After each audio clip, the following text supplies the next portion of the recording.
What is up? I just want to give a big thanks at the top of the video to OG for letting me onto his account and actually test the floor, so the minimum required. We clearly have the heroes, the stellars, the paid-win artifacts to have just brute forced our way through, but I really wanted to test to see if a V4 Queen and a V4 Sword Flash really could get all the way to Defier 1. So thank you so much, OG, for letting me onto the account. It did cost more than it should have because, again, we were trying to go super lean. I didn't use many Void Enables, and I tried to avoid them as much as possible, use minimal artifacts when I could to get the job done. So big shout out. Thank you so much. Let's get into the video.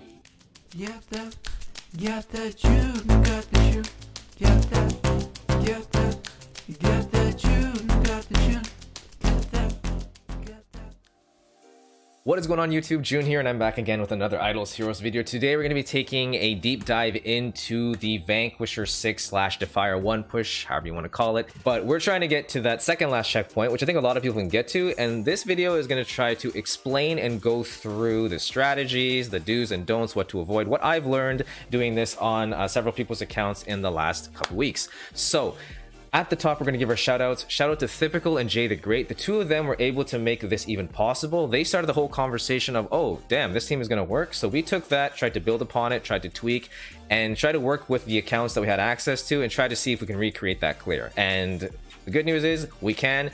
The bad news is it requires a lot of components, but that's part of the struggle, right? That's part of the fun. We have end game content to work towards now, so I've just been super in love with the game lately. I really can't put it down. I'm just constantly thinking about the Vortex. So also shout out to Bella Nana for putting together an awesome spreadsheet. If you guys want to check that out, it will be in the description box down below. It'll have like reroll guide stuff, her push and what she struggled with, the planets that she attempted, the planets that people cleared. There's a lot of information from Typical's actual push, so that team is in there as well. So if you're looking for a reroll guide or some information you can just look over and text format, that will be down below. Big shout out to the people on the main Discord, Nate's Discord, WCTV. I know I'm going to forget people, but just essentially anyone that I had a conversation with on Discord. Thank you so much. You guys have given me so much information and knowledge to work with, and we're just trying to do the best we can with the information we have at hand. I will also give a shout out to Get Money Merrick for trusting me with the account. Shout out to Hans. We burned, not me.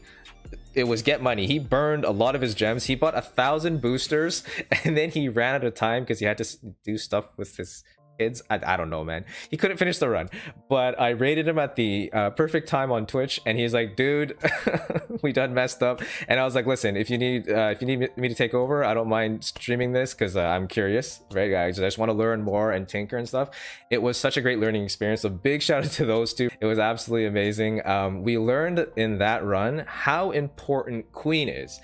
So this team we're using is a Sword Flash core, and Queens and Rogans and Drakes and Iggies are just all supporting what Sword Flash does. So if you guys are familiar with the old Tix meta, where you're using like double Ignises, or once you got really like into the end game with multiple Demon Bells, you're just like feeding energy into Tixes, whether that be 1 Tix or 2 Tixes, and you're just trying to do actives to kill everything quick, right? That's exactly the same thing we're doing here, but we're just using Sword Flash instead. Ever since the nerf and the rework to the Vortex, Tix has fallen off, but Sword Flash has risen. Actually, all Transcendent heroes have risen, just because they can just do more damage. They were just always good damage dealers, independent of anything else happening in the game. They just did raw damage. Tix was unfortunately reliant on enemy stats, mostly the attack stats. So since they took that attack stat away, you can't really leverage that with Tix anymore, but Sword Flash doesn't care, right? Sword Flash is just clapping with their active. So the strategy revolves around getting your Sword Flash to kill one enemy in round 1.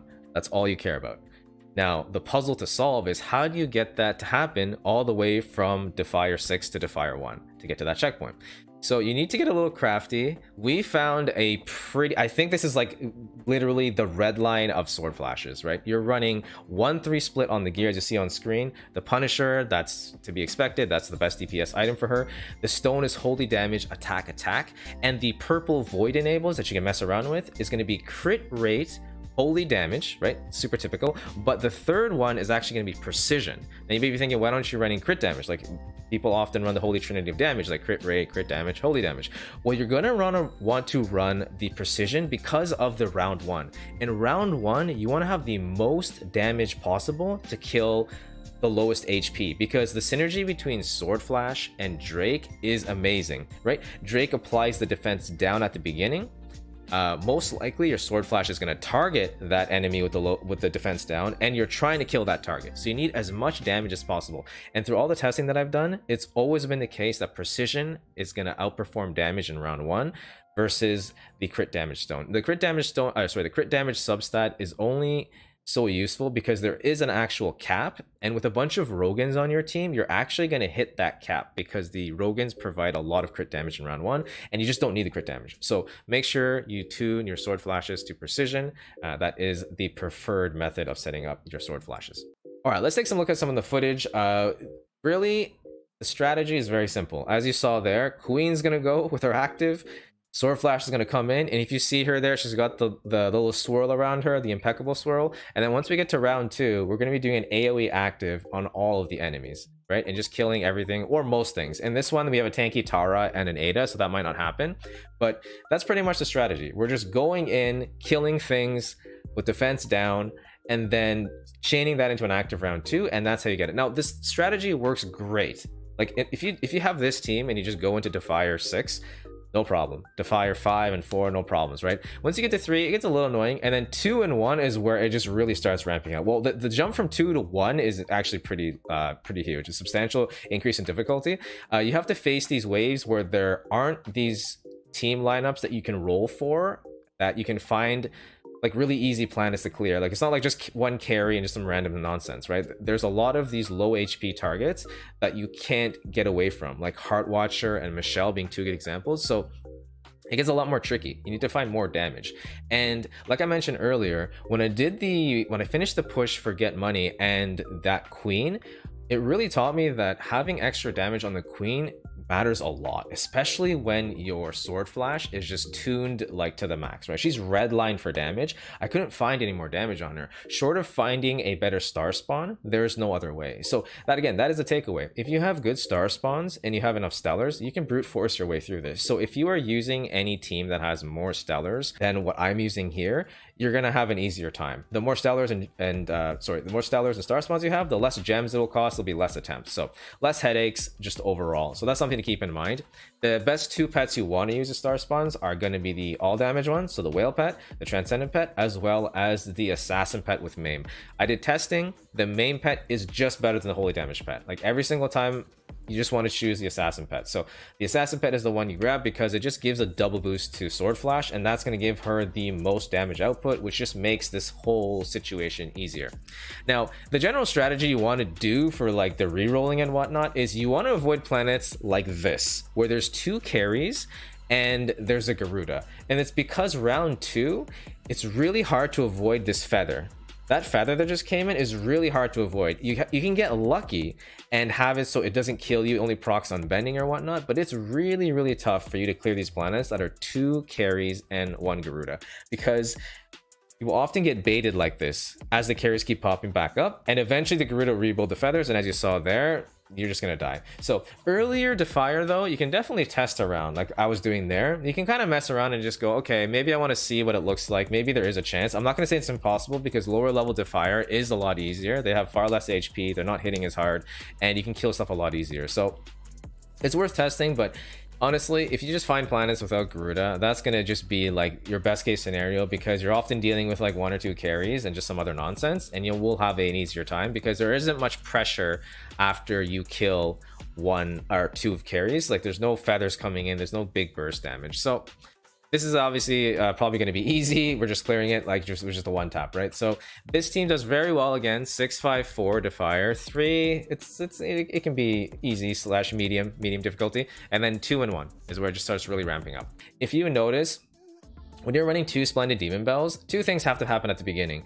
Your Queen has to actually get energy to do the active to set up the crit damage boost for your sword flash. Your sword flash also needs to get fed the energy from the Splendids. So there's a lot of pressure on the Demon Bells. I would say that if you could speed up your Drake in this team, in this exact team we're watching right now, it would make it easier during Ormus events. If you could have a fast Drake, let's say like a V3 Drake, I think, with like a speed enable, or maybe if you just run him with a speed stone. I haven't tested this yet, but if you run a quick Drake alongside the 2 Rogans, you could get the Rogans to actually use Radiant Demon Bells, and then maybe your Drake uses a Glittery, and then you're guaranteed feeding 50 energy to both the Sword Flash and Queen.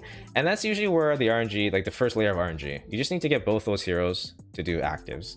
Sometimes one of them doesn't, and it just falls apart, right? You can't kill a target in round 1 without both of them doing actives. So that would be my suggestion. If Ormus is up, you can definitely tinker around with that, and it doesn't really cost you anything.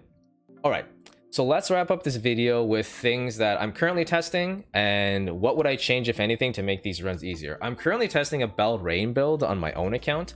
So I don't have 2 Rogans, but I thought that maybe a Bell Rain would help. I was talking to Jesus here as well as Smoo, and we were just theory crafting about Bell Rain and the buff and how interesting that'd be if that could work. So I'm currently testing that. I should have a video up on that soon, and so you guys can see the testing and what actually went down there, and I can explain my thoughts on that. But that is something I'm testing. What would make this run easier would be very simple. It's just like better star spawns, right? We were using a level, I think 40 or 50 holy damage star spawn on this run up to this point. And what I end up doing is end up swapping the star spawn from the skill damage one to the holy damage one, just for the rest of the run. So like I said, the earlier to fire is super easy. You can just have like the all damage star spawn and you'll probably have a good time. But having an assassin star spawn with the transcendent star spawn is just going to make it infinitely easier. So if you have most of this together and maybe you've messed around and you tinkered and you kind of felt you could hit a wall at like Defier 3 or Defier 2 and you want to wait around for that assassin pet, I would highly suggest it because it will make your life a million times easier. Just having that maim and the double, not the double, the 1.5 attack stat increase for your Sword Flash is just going to make it easier. As well as, if you want, you can use more Stellars, right? You can always brute force. I guess the other the other one would be just using another transcending hero, right? So if you use if you throw a Jara into this mix, like you have Queen, Sword Flash, and Jara, you'll have a very, very easy time as long as you have the other pieces, which is like the 8 Demon Bells and the Punishers. The only problem with Jara builds is you probably need a Splendid Receptor or like a Radiant one at the very least, so you can have like a good chance to CC targets. But those are my thoughts. Hopefully you found it useful. If you did, leave me a sub, a comment, a like, all that good stuff. I really do appreciate it. Helps me out a lot. Until next time, happy idling. Peace.